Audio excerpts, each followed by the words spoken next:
posisyon mo. Itong alaga kong bunso, kambal yan siya. Itong akin. Yung isang babae yun ang kambal niya. Si Rhea naman ang nagbabantay. At mayroon pa akong panganay na nalagaan before na 5 months pa lang siya pagdating ko. At ito nagkaroon na siya ng kapatid na kambal. Yan ang lalaki, si Ibrahim yung sa akin. Parang ang galaw, parang bakla. At yung kapatid niyang babae parang lalakin on. Ayan, baliktad sila. Sige, nos-nos kayo. Burang bunga mo, dabak. Rukay! Rukay, Rigi. Natawag yan sa ng kanyang pamilya ni Rigi kasi ang mukha niya parang pakwan. Ayan, bilog na bilog. Yan si Rukay. Ang posisyon niya ba? Tanay na, hindi alam sa laptop ko.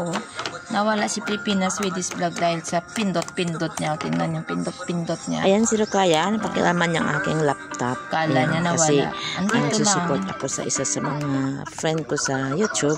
And sige siya kapindot-pindot sa keyboard ng aking laptop. Ito ang tinatawag nilang hadika. It means garden or palaruan ng mga bata. Ito ay sako pa rin ito ng compound ni Mama Fati at dito rin sila nagbanding-banding ng mga pamilya at kumakain sa labas. Pagkain ng aking alaga. Ayan. Ito naman ang mga labahin na galing sa abroad na nagbakasyon sila madam at ito ay pinalaban niya sa laundry.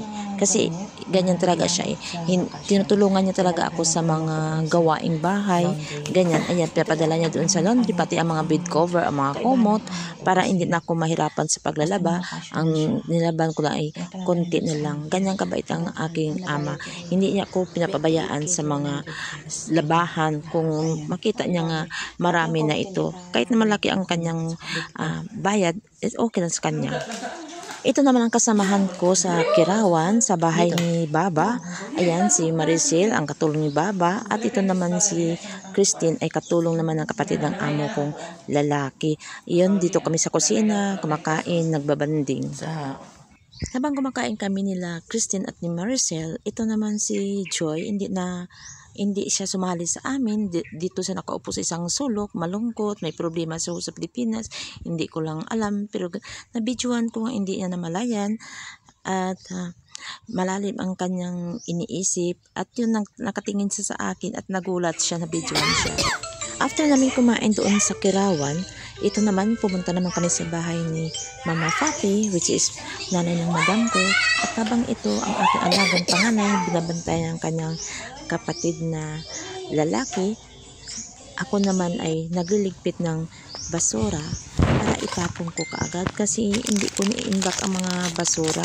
Kahit kunti lang ito, itatapon ko kaagad sa labas para hindi magdamig. Ganyan ako conservative baga pa sa mga trabaho ko. Ayan, after nyan, at gabi naman, ito kumakain na naman kami. Luto ng kapatid ng amo kong, yung mataba. Pero maganda naman siya. Pag-sweet ka pa. Maganda naman talaga si Madam Charo. Mataba lang siya, pero maganda. Hindi. Sarap din. Marasarap yan sa maluto. Kasi pag magluto na sa ibigay sa amo kong lalaki, ubos. Nung kumain sila nito, wala masira? Marami mang luto niya. Dalawang, ano man. La! Apat ba yun? Kung batang to ba? Inamag mo na yung maliit na pagkain. Kain tayo guys. Kain tayo guys. Ano to dinner? Malok lang sa akin.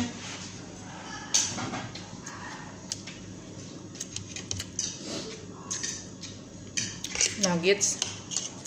Ang ganitong pagkain nila. Puro tuyo. Ito. Nuggets. Hinalo nila sa noodles.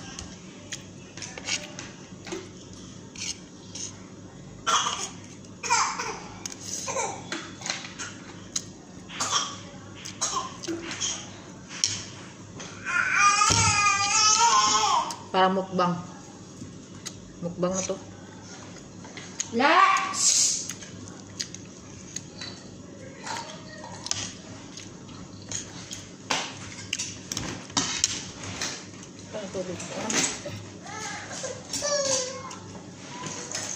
kunin sa baba.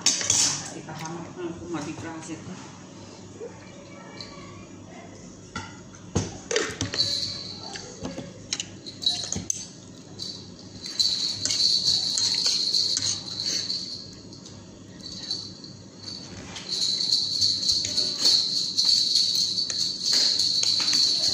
Dito kasi sa bahay ng nanay, napandong kami lahat pag makapunta sa taas. Pero minsan, ang start ko palimot-limot. Hindi man sa magalit. Pero doon sa Kirawan, hindi ka talaga kami nagpapandong. Lahat kayo yun, di ba? Oo, lahat kami doon, hindi napandong. Dito, kapandong kami. Pero kung dito kami sa baba, wala na problema. Pag dito kami sa baba.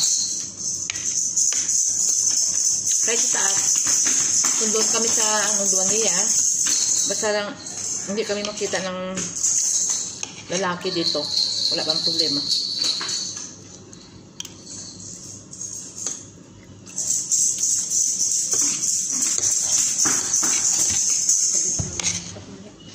Sensitive na si nanay.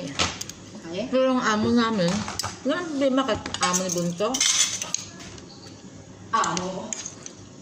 Wala mong problema nga hindi siya magpandong. Maglabas nga kami, hindi kami pinapandong eh. Maglabas kami, punta ng mga mall o saan mga palaruan. Hindi kami nakapandong, tapos hindi kami naka-uniform. Ano lang, casual.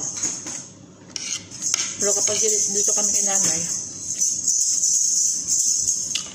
pandong talaga. Tapos maglabas, naka-uniform. Pero minsan,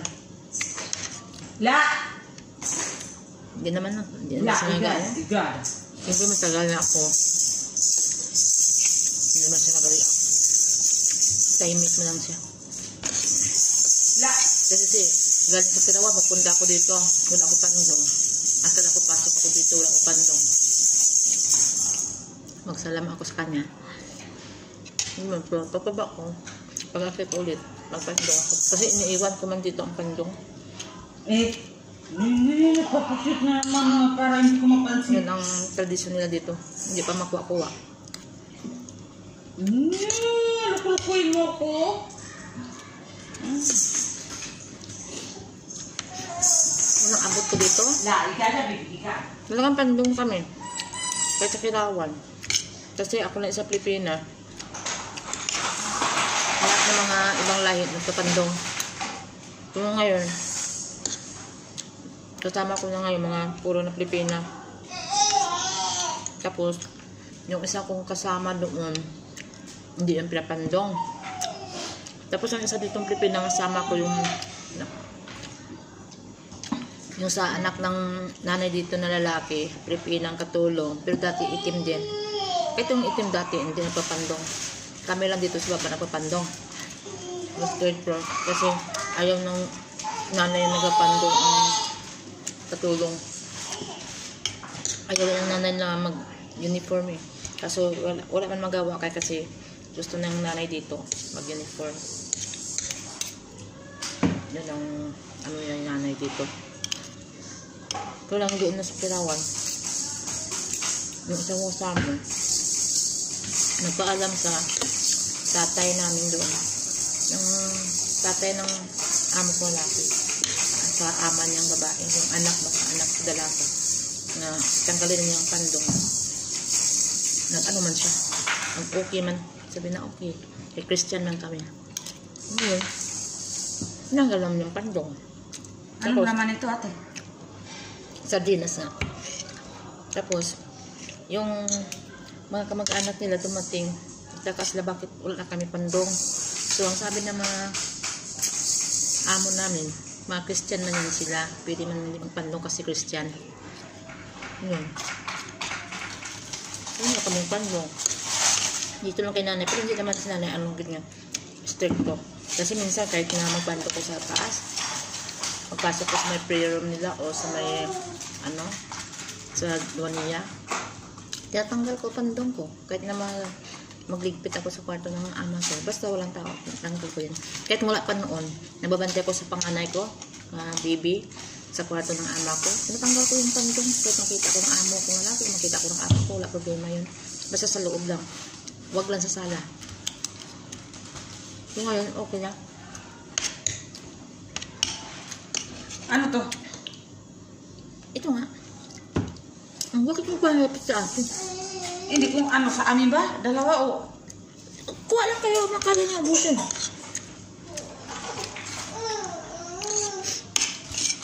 Hindi ko alam kung magkain pa sa bunso. Iniwan din sa kanya, hindi niya tinakpan. Saan? Siguro. Diyan siguro sa niya. Kaya buwan ng OFW, palagi na may noodles. Noodles, itlog.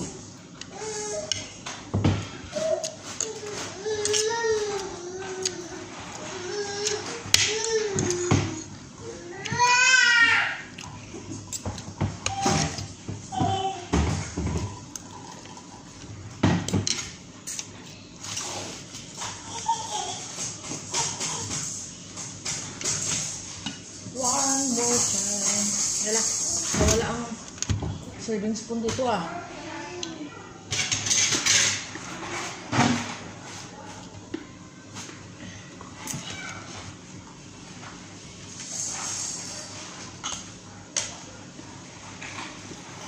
ang lutong Pinoy?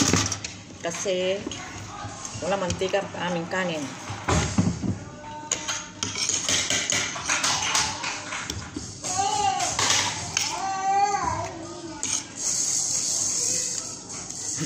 Kaling-kaling na si Rupaya. Yung ano pamilya niya, nagpapaling hindi pa pinuwa.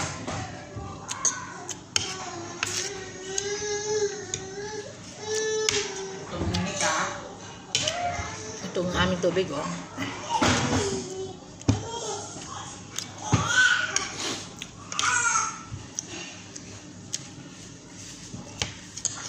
Pero mas masarap ang sardinas sa Pilipinas. Iba ang sardinas nila dito.